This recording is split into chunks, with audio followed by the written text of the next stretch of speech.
Hello friends, myself Heena. Welcome to my YouTube channel keep learning.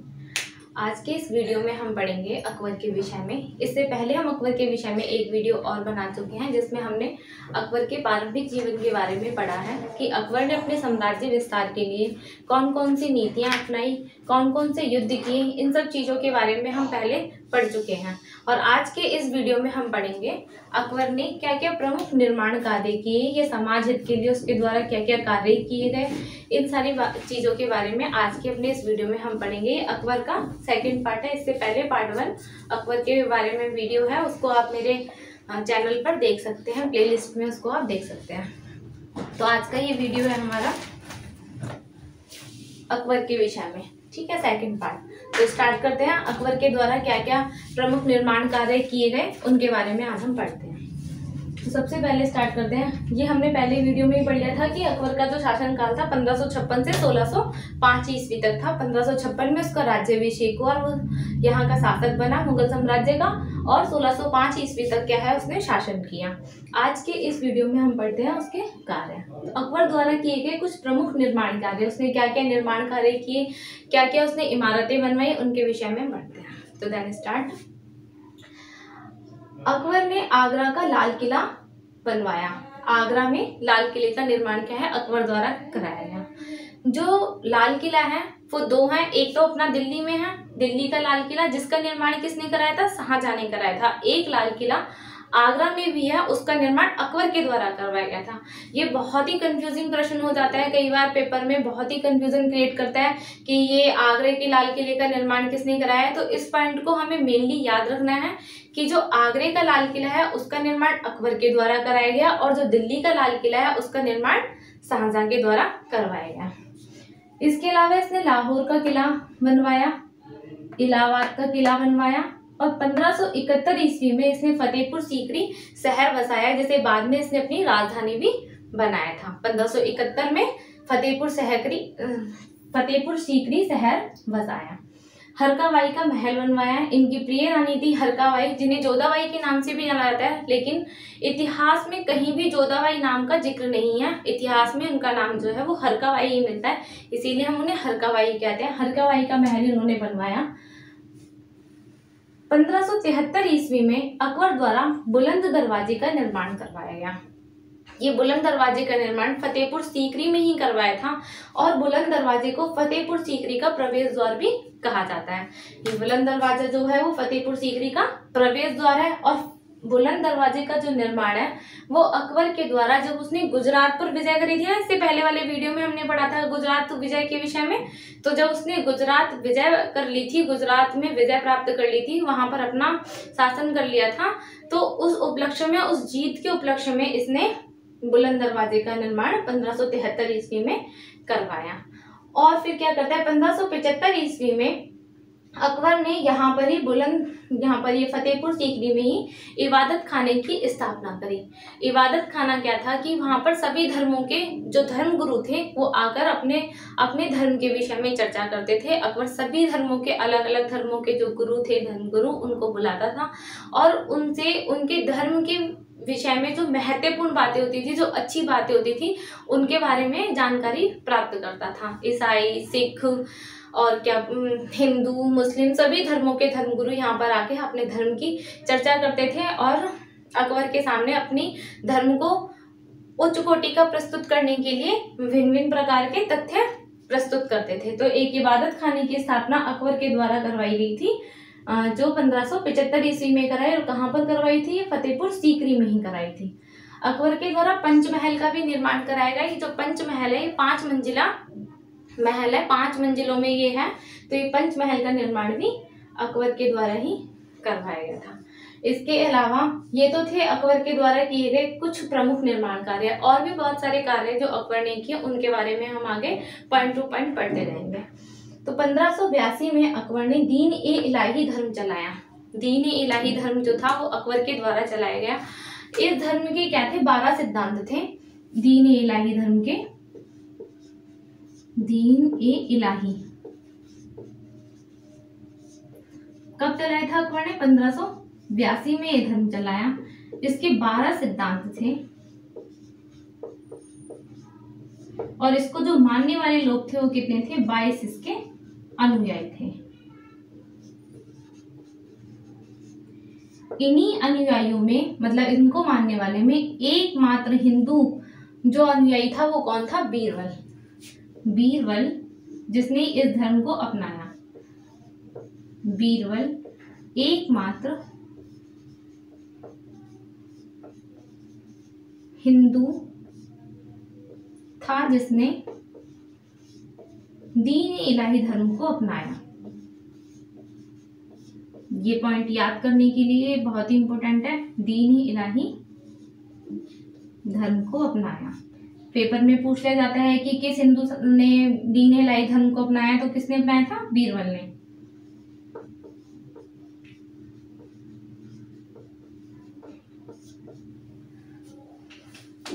पंद्रह में अकबर के द्वारा इलाही संबंध की शुरुआत की गई। इलाही संबंध कैलेंडर जो है 1583 में अकबर के द्वारा इसकी शुरुआत की गई। 1583 में इलाही संबंध की, इसकी शुरुआत भी किसने करी थी, अकबर ने करी थी।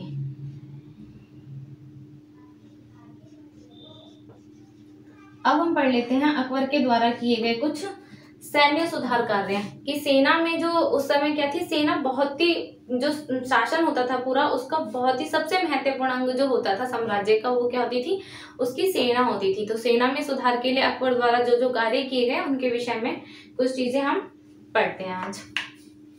तो सैन्य संबंधी सुधार के लिए अकबर द्वारा किए गए जो कार्य थे वो क्या थे, उसने सेना में क्या करा, मनसबदारी प्रथा शुरू करी, मनसबदारी व्यवस्था की शुरुआत करी अकबर ने। अकबर द्वारा सैन्य व्यवस्था में किए गए कार्य, पहला क्या है, मनसबदारी व्यवस्था।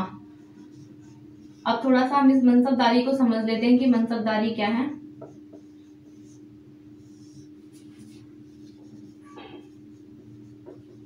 मनसबदारी व्यवस्था, इस मनसबदारी व्यवस्था से तात्पर्य क्या था कि मनसब जो था वो क्या था, एक पद होता था।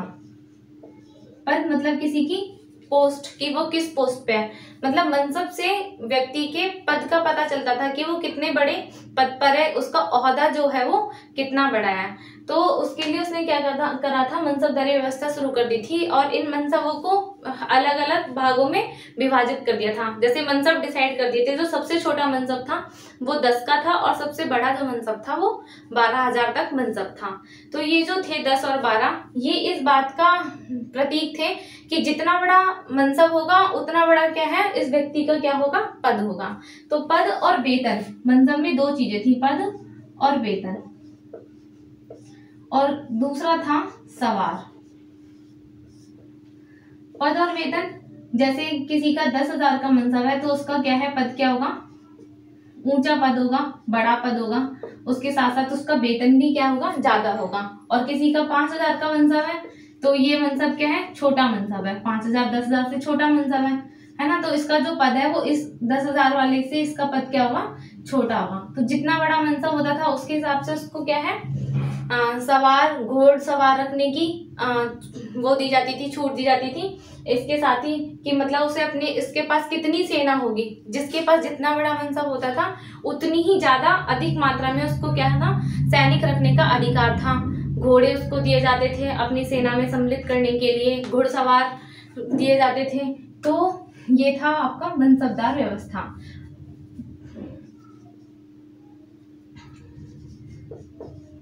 घोड़े और सैनिक, इसका निर्धारण भी इस पद के हिसाब से होता था, घोड़े और सैनिक रखना। अब ये मनसबदार क्या थे, कार्य क्या करते थे, इन मनसबदार का कार्य होता था कि जो बादशाह ने जो भी कानून बनाया है, जो भी कानून बादशाह के द्वारा बनाया गया है वो साम्राज्य में उसको लागू करवाना, उस कानून का पालन करवाना लोगों के द्वारा, और राजा की बातें क्या है, लोगों तक पहुंचाना। राजा के द्वारा बनाए गए कानूनों का पालन करवाना, उनकी बातें राजा तक पहुंचाना, या इनकी जो भी कोई समस्या उनका हल करना, ये सब क्या था, मनसबदार के कार्य थे। तो जितना बड़ा पद उतना बड़ा मनसब, और मनसबदार का कार्य होता था राजा बादशाह के आदेशों का जनता के द्वारा पालन करवाना। ये क्या था, मनसबदार का कार्य था। यहाँ पे मैं थोड़ा सा लिख देती हूँ। मनसबदार का कार्य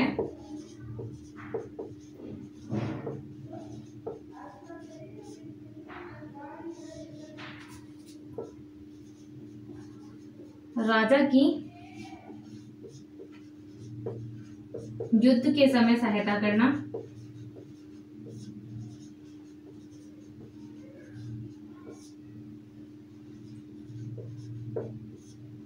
उसके आदेशों को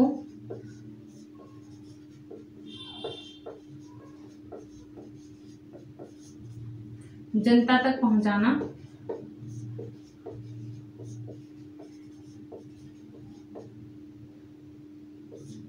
और राजा द्वारा बनाए गए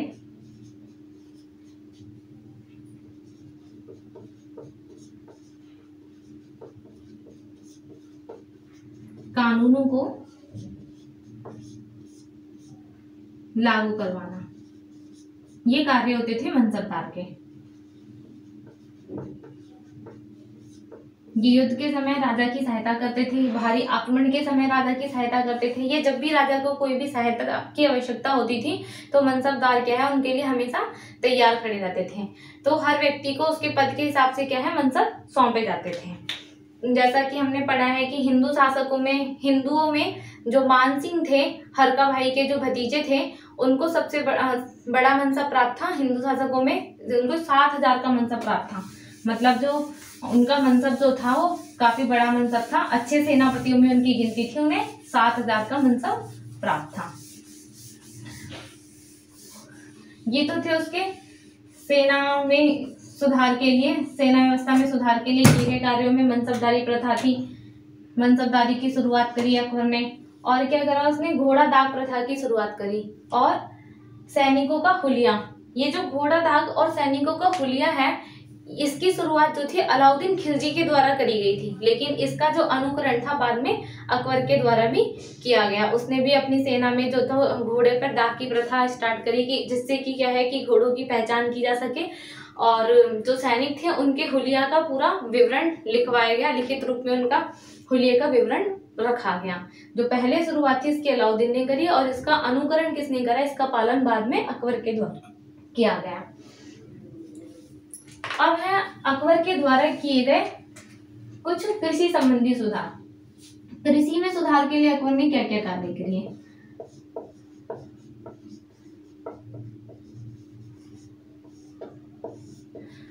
उस समय होता क्या था कि जो राज्य की आय थी उसके जो प्रमुख साधन थे वो मुख्य रूप से 2 थे। एक तो कृषि के द्वारा जो कर है वो प्राप्त होना, लगान वसूल करना, और दूसरा क्या था, व्यापार पर कर लगाना, कि जो व्यापारी होते थे उन पर क्या था, कर लगाया जाता था। यही जो थे वो पूरे जो शासन है, पूरे जो साम्राज्य है, उसकी जो आय है उसके प्रमुख 2 साधन होते थे।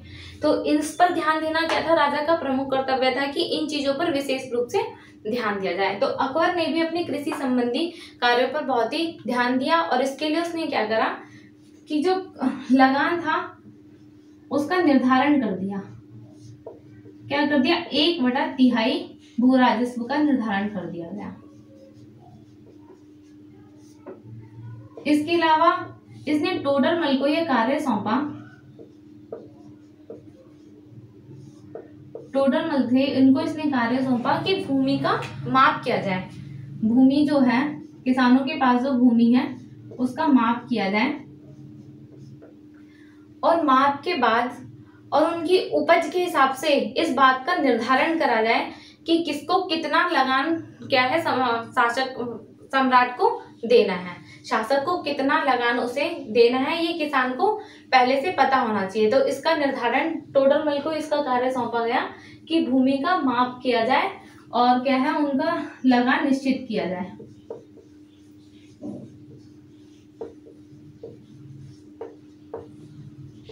निश्चित किया जाए तथा इसका लेखा जोखा रखा जाए, तथा इसका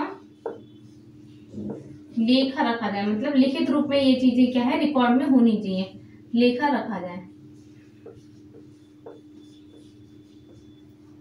तो टोडरमल ने ये किया कि जो भूमि थी उनका नाप करा, भूमियों को नापा और ये निर्धारित किया कि कितना कर किसको देना है, इस बात का निर्धारण टोडरमल के द्वारा किया गया। तो इस व्यवस्था को टोडरमल व्यवस्था के नाम से भी जाना जाता है। कृषि संबंधी सुधार के लिए जो उसने व्यवस्था चलाई थी इसे टोडरमल व्यवस्था। टोडरमल जो थे पहले शेरशाह सूरी के दरबार में भी थे। शेरशाह सूरी जो है उनके शासनकाल में भी टोडरमल थे और उस समय भी इन्होंने कृषि संबंधी सुधार के लिए बहुत से कार्य करे। तो बाद में जब ये अकबर के दरबार में आए तो अकबर ने भी इनको यह कार्य सौंपा कि कृषि संबंधी सुधार के लिए कौन कौन से महत्वपूर्ण कदम क्या है उठाए जा सकते हैं, उसकी जिम्मेदारी टोडरमल को सौंपी गई और इन्होंने ये टोडरमल व्यवस्था की शुरुआत करी। व्यवस्था भी कहा जाता है।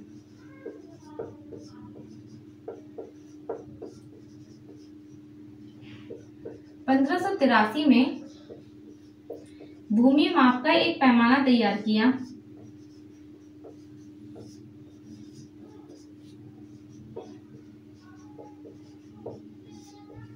और इसका नाम क्या दिया गया? गज ए इलाही। गजे इलाही ये भूमि माप का पैमाना था। अगर पूछा जाए कि गजे इलाही क्या था तो ये भूमि नापने का एक पैमाना था जिसे गजे इलाही नाम दिया गया, जिसकी शुरुआत 1583 में किसने की थी? अकबर के द्वारा इसकी शुरुआत की गई थी गजे इलाही की। और जो जमीन थी, जो खेत होते थे उनको बीघा में नापा जाता था। खेत को बीघा में नापा जाता था।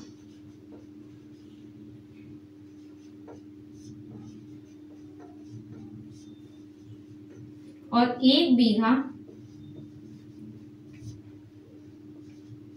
60 गज चौड़ा और 60 ही गज लंबा होता था। मतलब बीघा में क्या है, इसका नाप किया गया। जो खेती है उसका नाप बीघा में किया गया किसानों की जमीन का। और वो एक बीघा में कितना होता था? 60 गज चौड़ी जगह और 60 गज लंबी जगह जो थी वो एक बीघा मानी जाती थी। तो इस तरीके से इसने ये नया पैमाना शुरू करा गजे इलाही। इसमें नापा जाता था। टोडरमल व्यवस्था की शुरुआत करी। जो कर था उसका निर्धारण करा। भूमि के नाप के हिसाब से कर का निर्धारण किया गया कि किसको कितना कर देना है। ये थे उसके कुछ कृषि संबंधी सुधार कार्य। अब हम पढ़ते हैं कि जो अकबर है उनके दरबार में कौन कौन थे, कौन कौन महत्वपूर्ण जो लोग थे उनके दरबार में, वो कौन कौन थे उनके विषय में कुछ पढ़ते हैं। तो अकबर के जो दरबारी कवि थे वो 3 थे, फैजी, गिजाली और हुसैन नजीनी। ये इनके दरबारी कवि थे। ये फैजी जो हैं इन्होंने लीलावती जो ग्रंथ है इसका फारसी भाषा में अनुवाद किया है। दरबारी कवि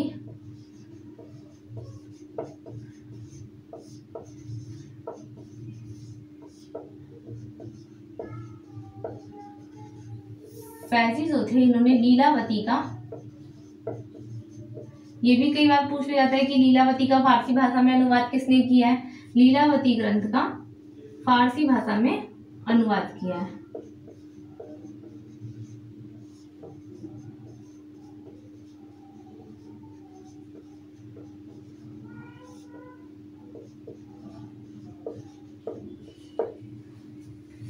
इनके इतिहासकार कौन थे? दरबारी इतिहासकार, अकबर के दरबारी इतिहासकार। ये सारा हम अकबर के विषय में पढ़ने इसलिए खाली दरबारी इतिहासकार लिखा है, तो आप लोग खुद ही समझ जाएंगे कि किसके दरबारी इतिहासकार हैं। ये अकबर के दरबारी इतिहासकार हैं। कौन कौन थे? अबुल फजल,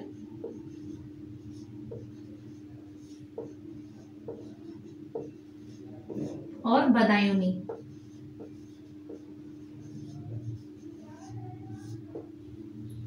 अबुल फजल ने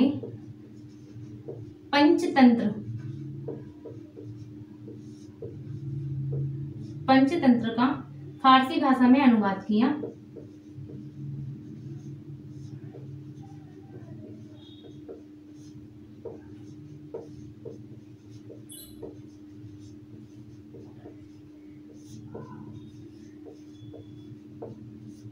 और क्या करा इन्होंने? अकबरनामा की रचना भी करी।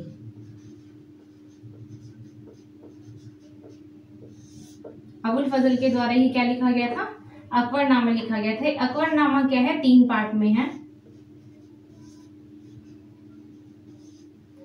इसका जो तीसरा पार्ट है उसे आईने अकबरी के नाम से भी जाना जाता है, आईने अकबरी।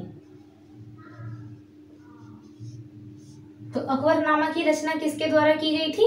अबुल फजल के द्वारा की गई थी। अकबरनामा जो है वो 3 जिल्द में है, 3 पार्ट में है। जो उसका थर्ड पार्ट है वो आईने अकबरी के नाम से जाना जाता है। अब आते हैं बदायूनी के विषय में पढ़ने के लिए। जो बदायूनी है इन्होंने रामायण, महाभारत,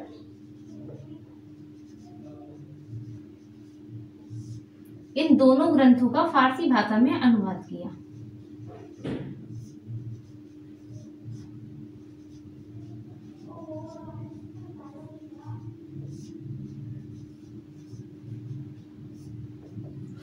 जो हमारी रामायण है इसे रजनामा के नाम से जाना जाता है। फारसी भाषा में इसको किस नाम से जाना जाता है? रजनामा।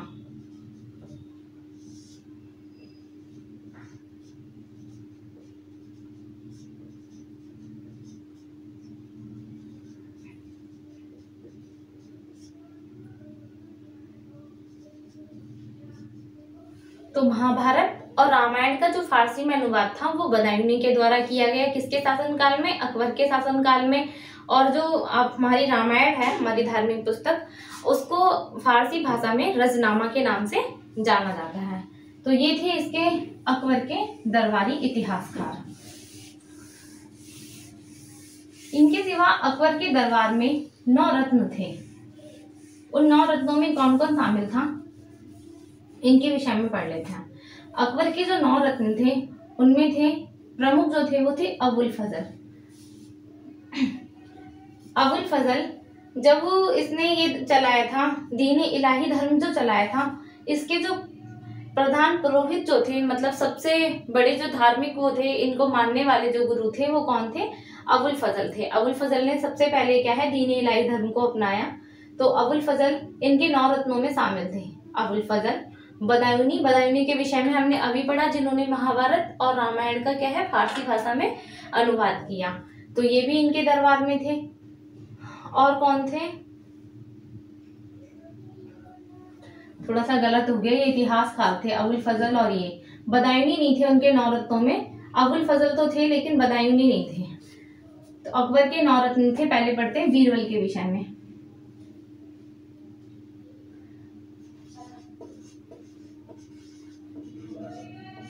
बीरबल, अकबर के 9 रत्न जो थे उनमें पहले कौन है?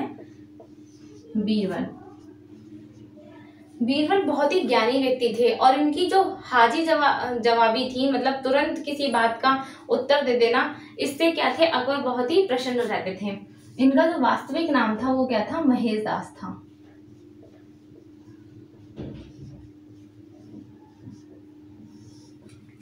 महेश दास इनका वास्तविक नाम था।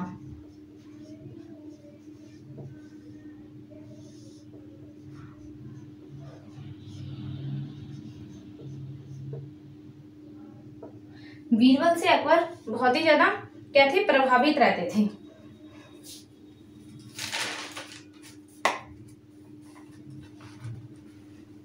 इनको इन्होंने कविराज की उपाधि भी दी थी।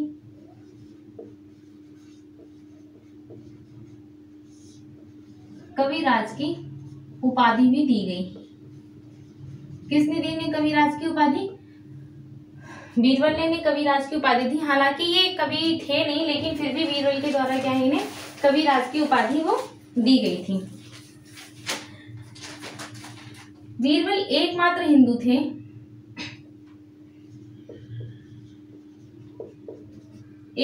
हिंदू थे जिन्होंने दीन ए इलाही को अपनाया था। दीन ए इलाही धर्म को, इलाही धर्म अपनाया था।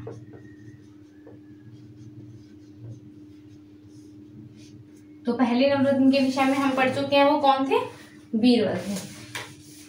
जो इनके दूसरे नवरत्न थे उनमें किसका नाम शामिल है? तानसेन का।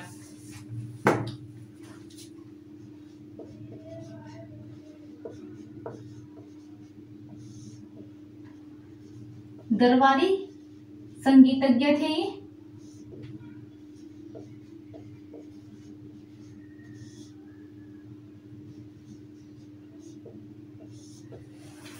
अकबर के दरबार में जो ये हैं अपने तानसेन, ये दरबारी संगीतज्ञ थे। इनका जो संगीत था वो बहुत ही मधुर था। इससे पहले इनका ये जो तानसेन है, इससे पहले ये ग्वालियर के एक राजा थे रामचंद्र, उनके दरबार में थे। लेकिन वहां पर विजय के बाद, ग्वालियर पे जब इन्होंने विजय कर ली, तो उसके बाद में क्या है, इनको अकबर के दरबार में भेज दिया गया। ये अकबर के दरबार में आ गए और उसके बाद इन्होंने अपना जो पूरा जीवन है अकबर के दरबार में ही व्यतीत किया। इनके गुरु थे, एक इनके विषय में ये बातें हैं कुछ इम्पोर्टेंट जो मैं आपको बताती हूँ, बहुत ही रोचक तथ्य हैं कि जो तानसेन थे इनके गुरु थे, उनका नाम था हरिदास। जब तानसेन अकबर के दरबार में आए तो उन्होंने बताया कि मेरे जो गुरु हैं वो हरिदास हैं और वो मुझसे भी मधुर गाते हैं। मतलब एक तो अकबर इन्हीं से बहुत ज्यादा प्रभावित था, तानसेन से, और जब उसने सुना कि इनके गुरु जो हैं हरिदास वो इनसे भी मधुर गाते हैं, तो क्या है, अकबर के मन में जिज्ञासा उत्पन्न हो जाती है उनके कुछ संगीत सुनने की। तो अकबर क्या है, बार बार उनको निमंत्रण भेजते हैं उनके गुरु के पास, हरिदास के पास, कि वह दरबार में आए और यहाँ पर आकर अपना संगीत सुनाए। लेकिन बार बार निमंत्रण भेजने के बाद भी क्या है, वो उसको स्वीकार नहीं करते, हरिदास उसको स्वीकार नहीं करते और दरबार में आने से मना कर देते हैं। और बाद में अकबर स्वयं उनके पास जाता है चलकर, और उनके पास जाकर अपनी इच्छा जाहिर करता है कि मेरा मन है कि आप मेरे लिए कुछ गाकर सुनाएं। लेकिन हरिदास बिल्कुल मना कर देते हैं। वो कहते हैं कि सिर्फ मैं अपने ईश्वर के लिए गाता हूँ, मैं किसी सम्राट या शासक के लिए नहीं गाता। तो उनको अकबर क्या है, इनको मना कर देते हैं। तो इनके गुरु ने इनको मना कर दिया था अकबर को अपना संगीत सुनाने से। जो तानसेन है, इनका वास्तविक नाम रामतनु पांडे था। इनके नाम के बारे में पूछ लिया जाता है, कई बार पेपर में पूछा गया है कि तानसेन का वास्तविक नाम क्या था। जैसे बीरबल का नाम पूछ लिया जाता है कि बीरबल का वास्तविक नाम क्या था, तो बीरबल का जो वास्तविक नाम था वो क्या था, महेश दास था। और तानसेन का वास्तविक नाम क्या था, रामतनु पांडे था। और इनके गुरु जिनके विषय में मैंने बताया कौन थे, हरिदास थे। तो इन्हें भी, तानसेन को भी अकबर ने अपने 9 रत्नों में क्या है, सम्मिलित कर रखा था।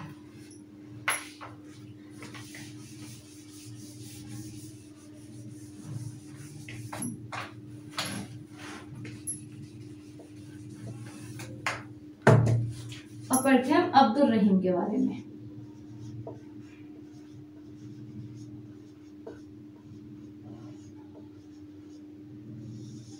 अब्दुल रहीम जो है वो बैरम खान की संतान थे। जो हमने पहले वाले वीडियो में पढ़ा था कि बैरम खान क्या थे, अकबर के प्रारंभिक शासनकाल में उनके संरक्षण थे, क्योंकि अकबर का जो राज्याभिषेक था वो बहुत ही कम आयु में हो गया था। तो किनके संरक्षण में उन्होंने अपना शासन चलाया था, बैरम खान के संरक्षण में उन्होंने अपना शासन चलाया था, जिन्हें वो प्यार से, अकबर बैरम खान को प्यार से खान बाबा कहकर भी बुलाते थे। तो ये उन्हीं के पुत्र थे अब्दुल रहीम। अकबर की उनकी बैरम खान की मृत्यु के बाद क्या है कि इनकी जो विधवा थी, बैरम खान की विधवा सलीमा बेगम, उनसे अकबर ने विवाह कर लिया और उनके जो पुत्र थे अब्दुल रहीम, इनकी शिक्षा दीक्षा का पूरा प्रबंध अकबर के द्वारा ही किया गया। तो अब्दुल रहीम शिक्षित व्यक्ति थे। इनके विषय में जो महत्वपूर्ण बात है, ये बहुत ही शिक्षित थे। गुजरात, अकबर ने इन्हें खानी खाना की उपाधि दी थी। खाने खाना की उपाधि दी थी। और कब दी थी? गुजरात विजय के बाद।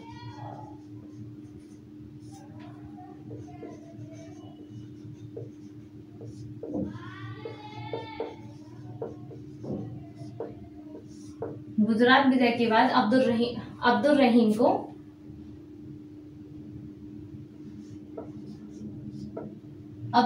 को अकबर के द्वारा खाने खाना की उपाधि दी गई।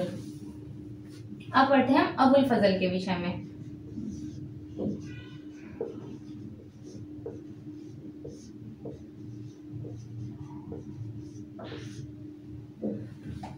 अबुल फजल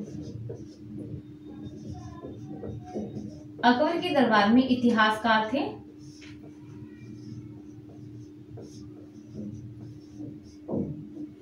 अकबरनामा की इन्होंने रचना की थी।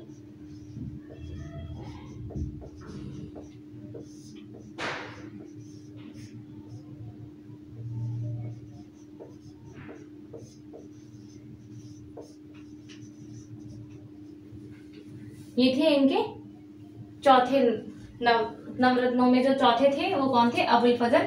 ये इनके दरबार में इतिहासकार थे और अकबरनामा की इन्होंने रचना की थी। ये भी अकबर को बहुत ही प्रिय थे। इनकी मृत्यु के बाद बताते हैं कि कई दिनों तक अकबर ने क्या है कुछ भी भोजन वगैरह ग्रहण नहीं करा, जिसके बाद क्या है अकबर की तबीयत काफी खराब हो गई थी। तो ये जो थे अकबर को बहुत ही प्रिय थे, अबुल फजल।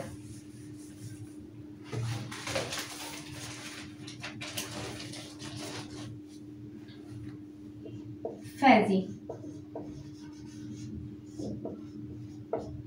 फैजी क्या है? अबुल फजल के बड़े भाई थे। ये भी अकबर के दरबार में थे।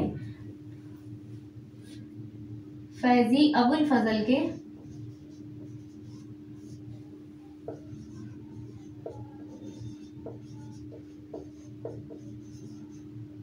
बड़े भाई थे।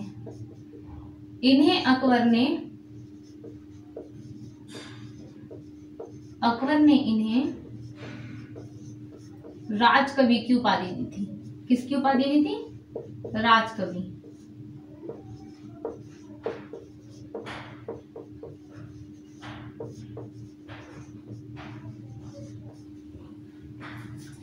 पांचवे थे ये फैजी।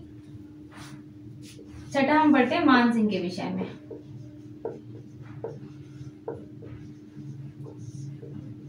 मान सिंह के बारे में हमने पहले भी पढ़ा था कि मान सिंह जो थे वो कौन थे? जो राजा भारमल थे, मेवाड़ के जो शासक थे राजा भारमल, उनके पौत्र थे।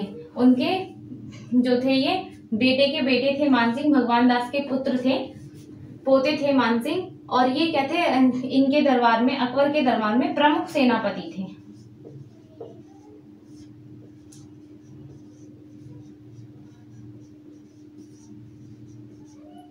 सात 7,000 का मनसब भी प्राप्त था इन्हें। इनके मनसब से ही पता चलता है कि इनका पद जो था वो कितना ऊंचा था। 7,000 का मनसब प्राप्त था।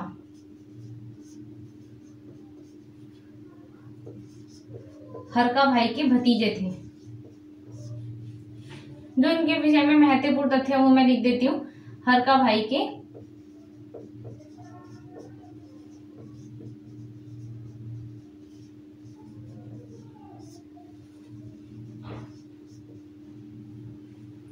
जब महाराणा से इनका वो हुआ था, युद्ध हुआ था अकबर का, उस समय मान सिंह ने प्रमुख सेनापति के रूप में भूमिका निभाई थी।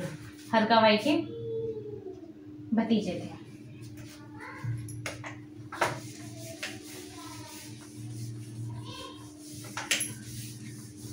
टोडरमल।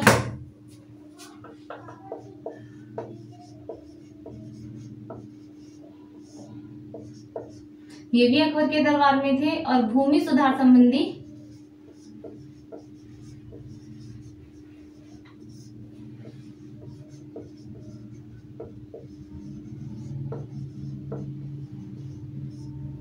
कार्य नीतियां इनके द्वारा बनाई गई।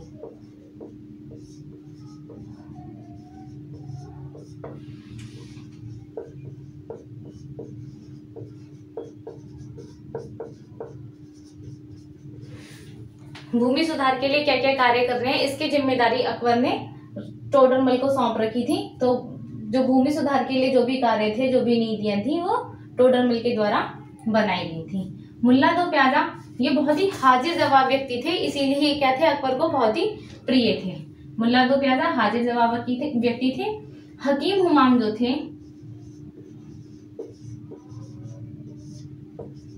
हकीम हुमायूं, ये जो अकबर की रसोई घर था उसके प्रमुख थे।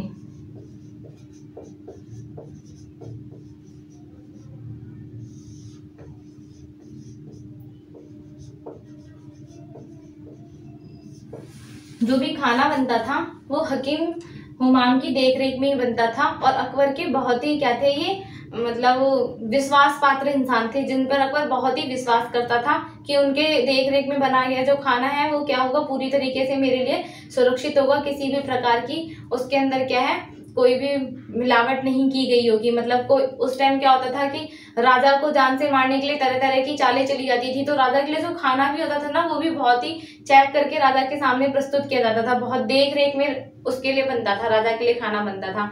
तो जो अकबर के लिए जो खाना तैयार किया जाता था वो हकीम हुमायूं की देख रेख में पूरा खाना तैयार किया जाता था। तो ये भी क्या है, इनके बहुत ही विश्वास पात्र इंसान थे, रसोई घर के प्रमुख थे, सारा खाना इन्हीं की देख रेख में बनता था।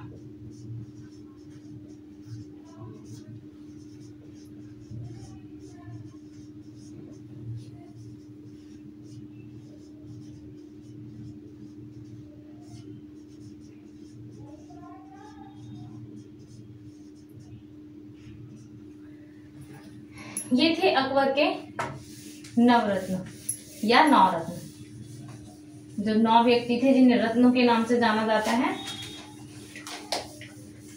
वो थे अकबर के दरबार में। एक पॉइंट और है महत्वपूर्ण, जो तानसेन थे उन्हें अकबर ने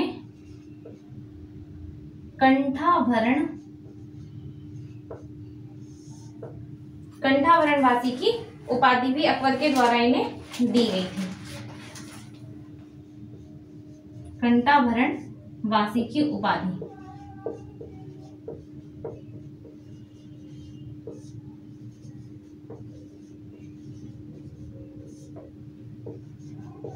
अकबर ने इन्हें दी थी।